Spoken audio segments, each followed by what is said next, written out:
Bienvenidos hermanos a el club de lectura. Qué bueno que ya nos acompañan para estudiar la Biblia.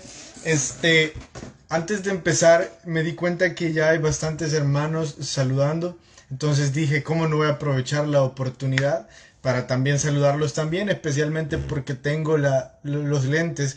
Ya había sido bastante tiempo desde que no tomaba tiempo para saludarlos. Entonces, este, bienvenido al hermano Alonso Lazo, también a Nicole Salinas, eh, Eduardo Meléndez, este, Eduardo Meléndez, hermana Eli Valles, hola hermano Francisco Meléndez. También tenemos a la Sonia Hernández, hermana Sonia Hernández, tenía un poquito de tiempo de no verla, pero qué bueno saber que está siempre ahí, hermanita. Hermana Blanca Faz. Um, ese apellido no lo había escuchado, el apellido Faz. Hermana Conchi Vides, siempre está por ahí también. Hermana Karen Aguirre. Eunice Rivera. Qué onda, Eu. Bueno saber que estás por acá. Y hermano Norman Oso Cuellar. Aprovechando que tenía los lentes, dije, ¿cómo no voy a leer los saludos que tienen por ahí todos los hermanos? Bueno, después de este breve momento de saludos, pasemos a la oración. Solo déjenme poner mis lentes por allá.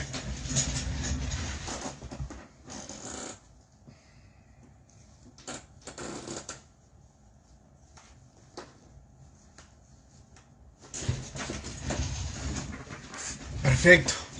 Oremos. Señor, gracias por permitirnos estar todos reunidos, Señor, como una gran familia. Señor, gracias por todos los nombres de personas que conocemos, Señor, de personas que son amigos, Señor, que están aquí. Pero, Señor, también gracias por todos aquellos nombres, Señor, que pertenecen a la familia y que a lo mejor no hemos estrechado mano en persona, pero, Señor, sí estamos confiados que un día estrecharemos manos en el cielo contigo. Jesús, gracias por habernos dado una comunidad tan hermosa de personas que están sedientas de la Biblia y personas, Señor, que te aman sobre cualquier cosa. En tu nombre oramos. Amén. Amén. Yo pienso que hay un saludo más del hermano León León, es parte de nuestra iglesia allá en Houston. Si estoy equivocado, no sé, pero y también hermana Ana. Lo alcancé a ver porque ya me quité los lentes. Normalmente me quito los lentes porque el reflejo de la computadora no permite que yo vea un poquito bien todo lo que está sucediendo aquí. Entonces, empecemos. Hoy tocan estudiar el capítulo 13 del primer libro de Crónicas, primer libro de Crónicas, del capítulo 13 hasta el capítulo 15. Ahora, del capítulo 16, perdón. Yo les estaba hablando, hermanos, el jueves sobre tener cuidado de nunca decir primera de Crónicas. Siempre tenemos que decir primer libro de Crónicas porque estamos hablando de un libro, no una carta. Entonces tenemos que decir primero de. Nunca digamos primera de Crónicas, sino primero de en masculino. Bueno, después de ese recordatorio podemos ir a la historia de hoy, podemos ir a la primera pregunta de nuestro club y dice de la siguiente forma. ¿De quién toma el consejo el rey y cuál fue la recomendación que dio después? David estaba de camino a una de las actividades gubernamentales para Israel más importantes. Uno de los actos que como rey iban a marcar un antes y un después en su gobierno. Les estoy diciendo algo equivalente a construir el templo. Si ustedes y yo recordamos la historia de Salomón, seguro tendremos en mente que él construyó el templo más hermoso y de generación en generación se habló sobre lo que él había hecho. Marcó un antes y un después en la historia de Israel. Construir el templo. Pero El templo necesitaba algo importantísimo para ser consagrado como templo. Era lo que básicamente significaba, era la esencia del templo. Y les estoy hablando del arca del pacto. El arca del pacto era el templo como el corazón a un humano. Era lo que le daba vida, era lo que le daba sentido, era lo que le daba valor. ¿Por qué? Porque en el arca del pacto habitaba la presencia del Señor. Donde sea que iba el arca del pacto, también iba la presencia del Señor. En ese tiempo, Dios no habitaba por medio del Espíritu Santo en nuestro cuerpo. El Espíritu Santo no habitaba en nuestro cuerpo. La presencia del Señor no habitaba en el cuerpo de los seres humanos. ¿Por qué? Porque estábamos sucios delante de la justicia divina. Eso no significa que categóricamente jamás haya sucedido que el Espíritu Santo se posó sobre los cuerpos de algunos hombres y mujeres en el Antiguo Testamento. Sí sucedió. El Espíritu Santo sí vino y se posó sobre los cuerpos de algunos hombres y mujeres, pero no habitó. Escuchen la diferencia. Estar, o sea, posar es estar un momento, un periodo de tiempo corto. Habitar es vivir ahí. Es hacer de un lugar mi residencia. Es pasar ahí la mayor parte del tiempo. Entonces, en el Antiguo Testamento, como los cuerpos de los seres humanos eran sucios delante de la justicia divina, el Espíritu Santo no podía habitar ahí. Y ahora, ¿por qué sí puede habitar el Espíritu Santo dentro de nosotros? ¿Por qué sí está la presencia de Dios adentro de nosotros?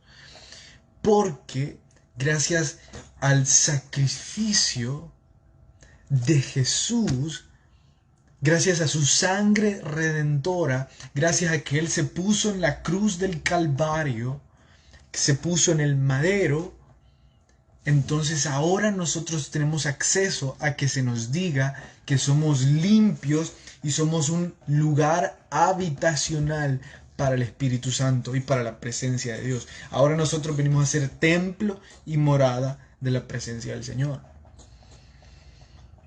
Es como que si ustedes fueran a una casa y dijeran, está demasiado desordenada para que yo pueda vivir acá. Tengo que ordenarla. Y efectivamente ustedes traen un equipo de limpieza o ustedes mismos la limpian. Y después de estar ordenada, se convierte en un lugar habitacional. Lo mismo hizo Jesús con nuestras vidas, con nosotros. Nos hizo a nosotros un lugar habitacional para el Espíritu Santo.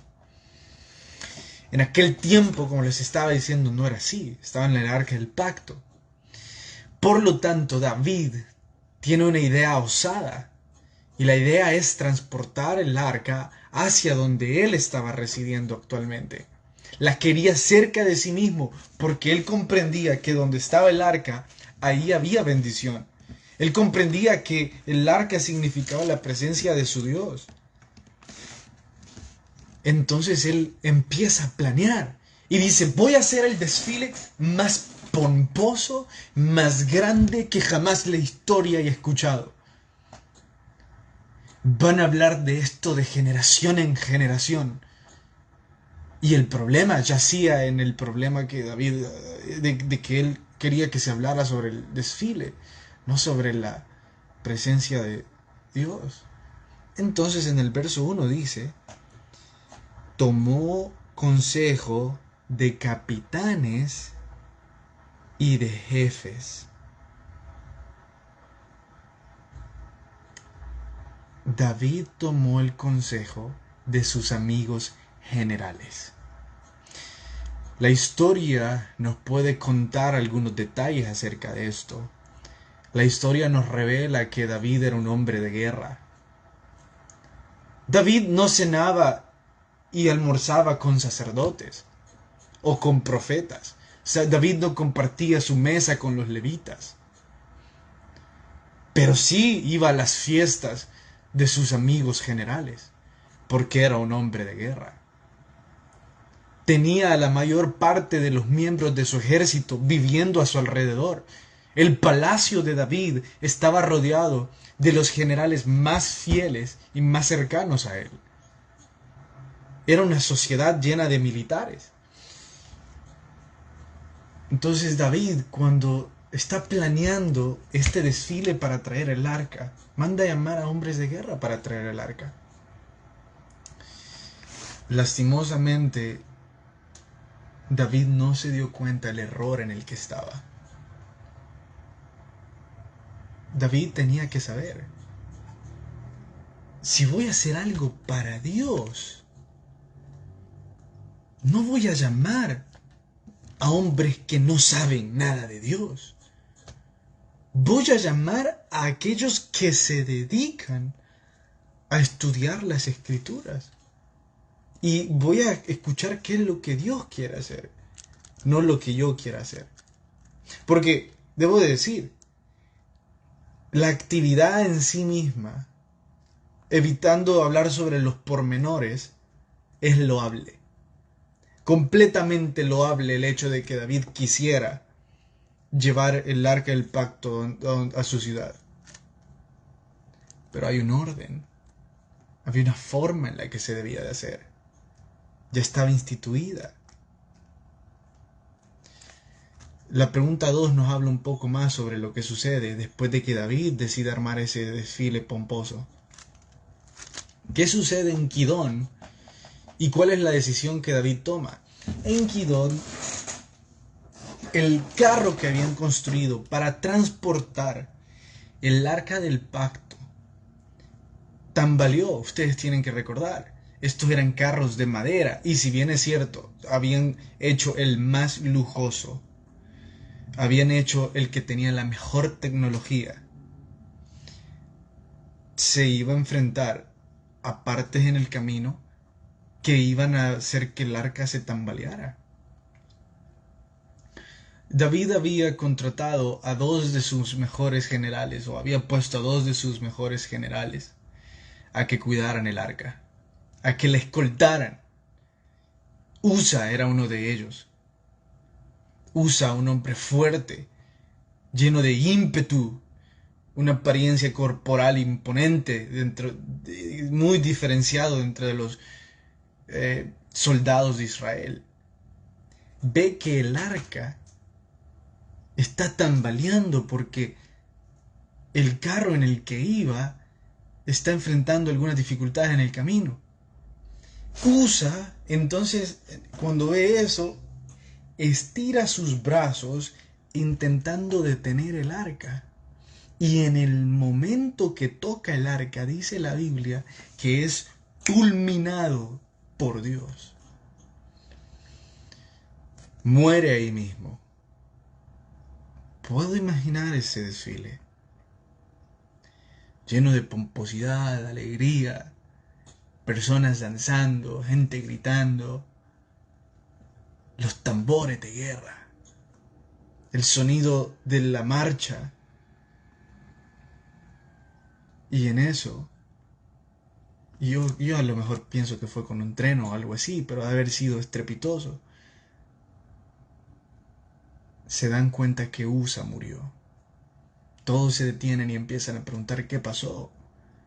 Uno tras del otro empieza a decir, Usa murió. Hasta que la noticia llega a David. Uno de tus amigos murió. Intentó tocar el arca, intentó salvarla, y en el momento fue fulminado. Dice la Biblia que David entró en depresión porque él, intentando hacer algo bueno por Dios, Dios le había quitado la vida de su amigo. Y deja el arca 3 meses en la casa de un filisteo. La casa de un hombre que ni siquiera era 100% israelita. Ahora, hermanos, ustedes y yo estaremos pensando, yo no creo que David se mereciera eso, yo no creo que Usa se mereciera eso. Hermanos, era bien sabido de todos que los únicos que podían tocar el arca eran los sacerdotes, que la forma en la que Dios había establecido que fuera llevada de punto A a punto B era por sacerdotes. Y entonces, ¿por qué David decide hacer un desfile? ¿O por qué Dios no elogia el deseo de David? Hermanos, por favor recordemos esto en nuestros corazones.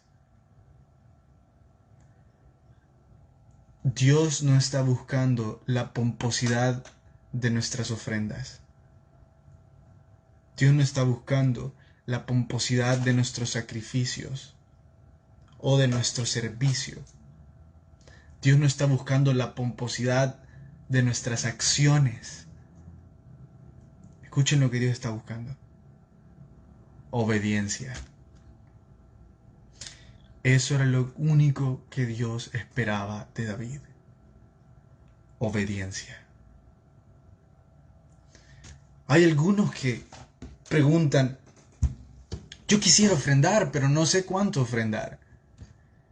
No sé si dar el 10%, no sé si dar un poco más, un poco menos.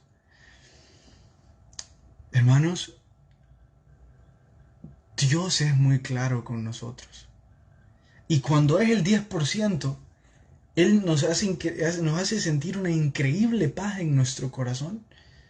Que cuando nosotros estamos escribiendo la cantidad en los sobres de diezmo, nosotros sentimos una alegría, un gozo incomparable y lo ponemos.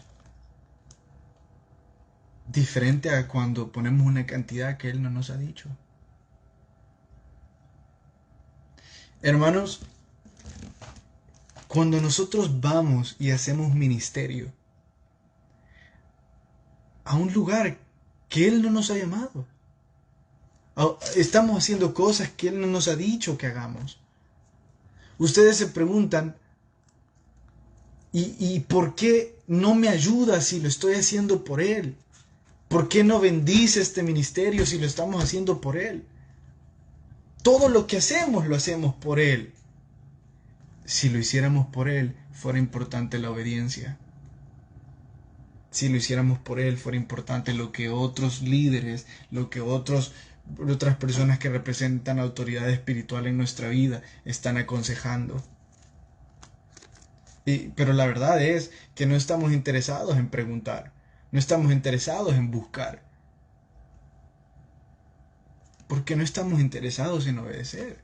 Estamos interesados en crear un servicio pomposo, en crear un desfile en que se hable sobre nosotros y no sobre cuánto obedecimos al Señor.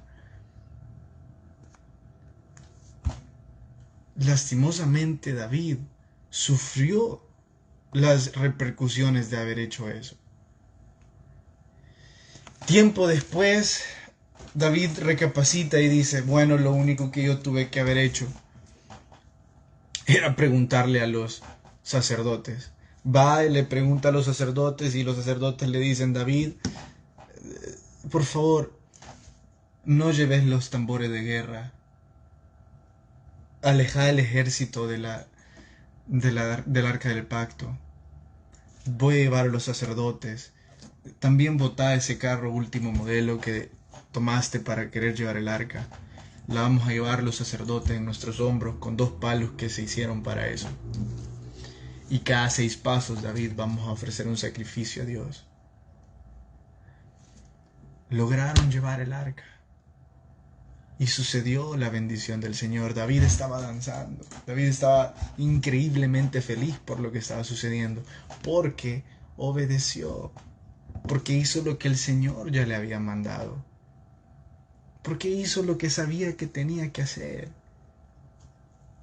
No intentó otra vez crear sus propias estrategias, sus propios shows. Él simplemente obedeció. Hermanos, la Biblia es bastante práctica. La Biblia dice algo muy esencial, que es obediencia a lo que Dios anda buscando en nosotros, no sacrificios. Entonces, hermanos, si esta noche ustedes están pensando en hacer algo y no tienen idea si es de Dios o no, deténganse ahí. Busquen el consejo de alguien espiritual, de algún líder. Pregúntenle qué pensás de esto y lo otro y estemos dispuestos a obedecer. Estemos dispuestos a saber que si lo vamos a hacer por Dios, obedezcamos. No digamos que estamos haciendo algo por Dios en desobediencia, porque es una ironía lo que estaríamos haciendo. Terminemos con la pregunta número 10. Dice la pregunta número 10. Mical, hija de Saúl, ¿actuó con justificación? Sí, no, ¿por qué? La historia es que David, al llegar con el arca en el 15:29, capítulo 15, verso 29, dice lo siguiente: pero cuando el arca del pacto de Jehová llegó a la ciudad de David, Mical, hija de Saúl, mirando por una ventana, vio al rey David que saltaba y danzaba, y lo menospreció en su corazón. Hermanos, he estudiado una cantidad de comentaristas que están del lado de Mical y dicen, no debía del rey de Israel quitarse sus vestiduras. Y hay algunos que dicen que estaba semidesnudo, hay otros que dicen que simplemente se quitó sus vestiduras y se veía como un mortal más. El punto es el mismo, se quitó sus vestiduras de rey. Entonces hay una cantidad de comentaristas que están del lado de Mical diciendo que tenía razón. Hay otra cantidad que están del lado de David, que David cuando llega a la casa y ve cómo lo menosprecia Mical, le dice, ya no vuelvo a tener un hijo con vos. Se acabó. Esto entre vos y yo se acabó. Ahora, todas esas posiciones son válidas, hermanos. La Biblia no recalca si fue bueno o fue malo.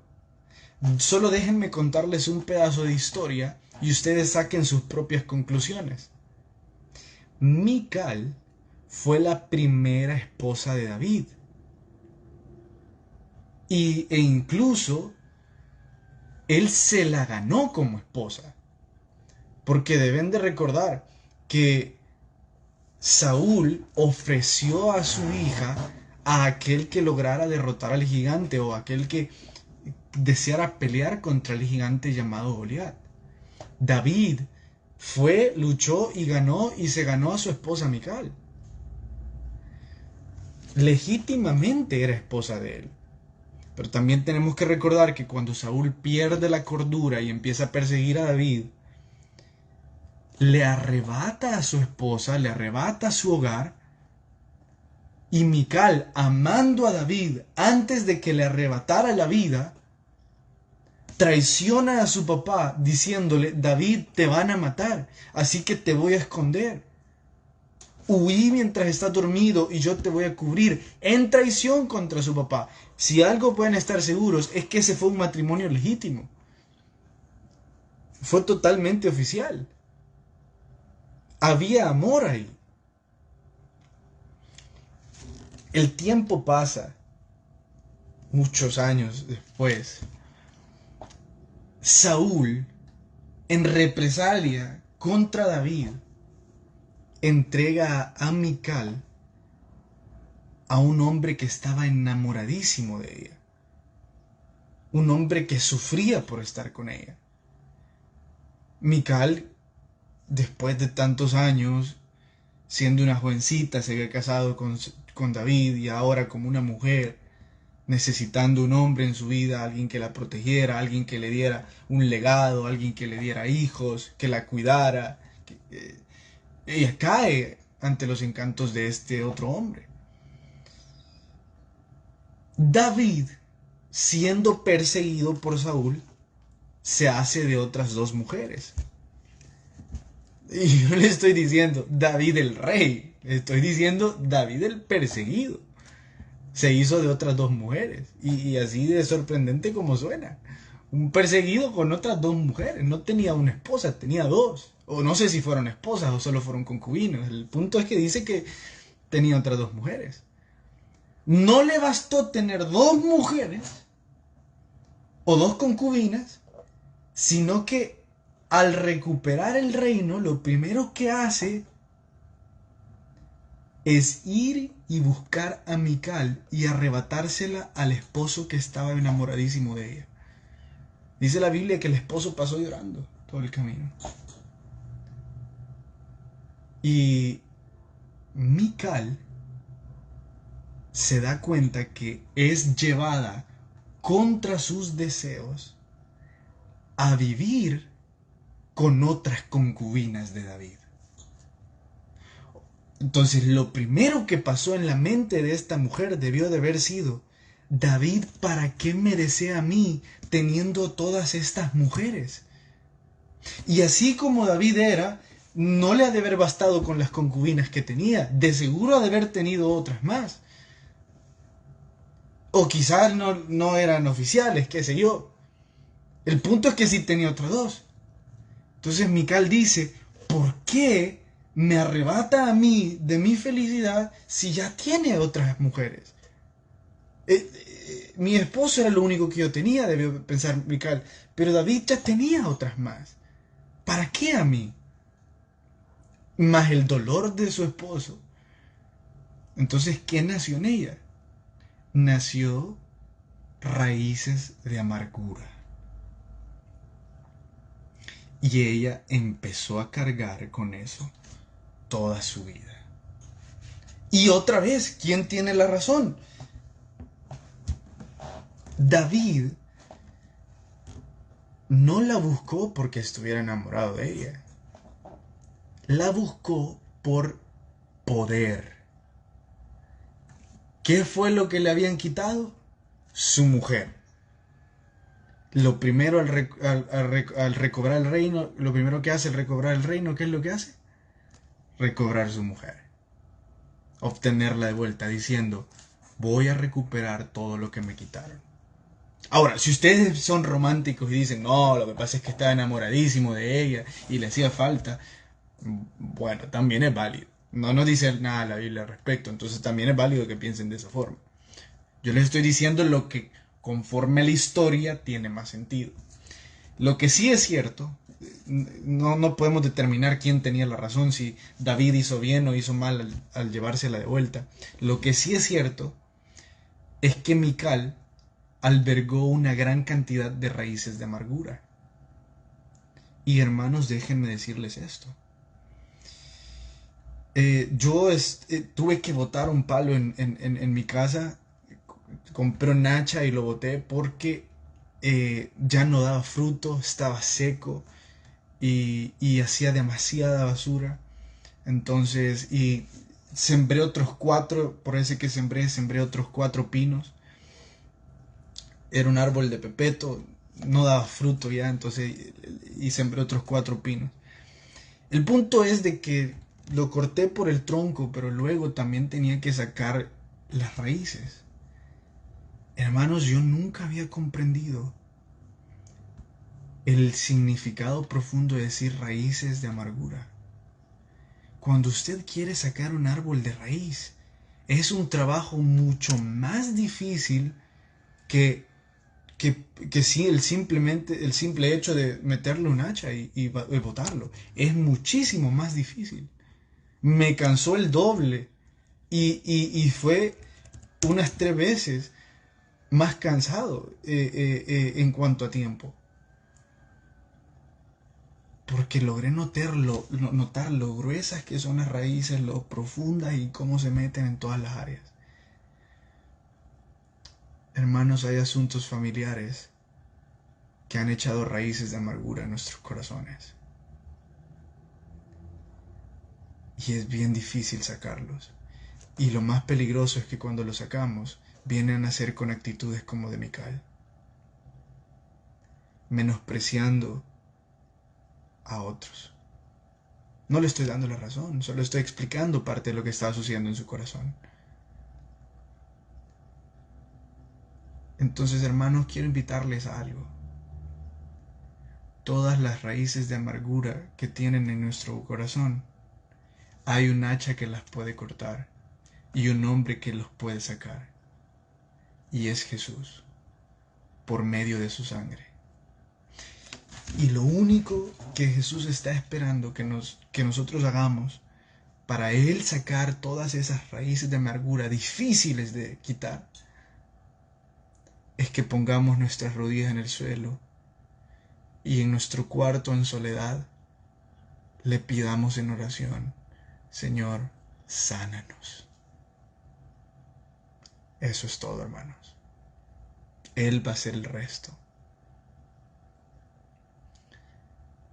¿Y por qué es necesario que se lo pidamos? Porque si no se lo pedimos es porque no queremos. Es porque queremos seguir amargados. Y espero en Dios, es mi oración, de que nunca vayan a tener que vivir los resultados que vivió Mical por albergar raíces de amargura. Espero que nunca vayan a tener que sufrir algo como lo que ella sufrió. Bueno, hermanos, hasta aquí el estudio de esta noche. Perdón que me extendí, pero es historia, cómo no hablar sobre eso. Que tengan una noche muy bendecida y recuerden orar.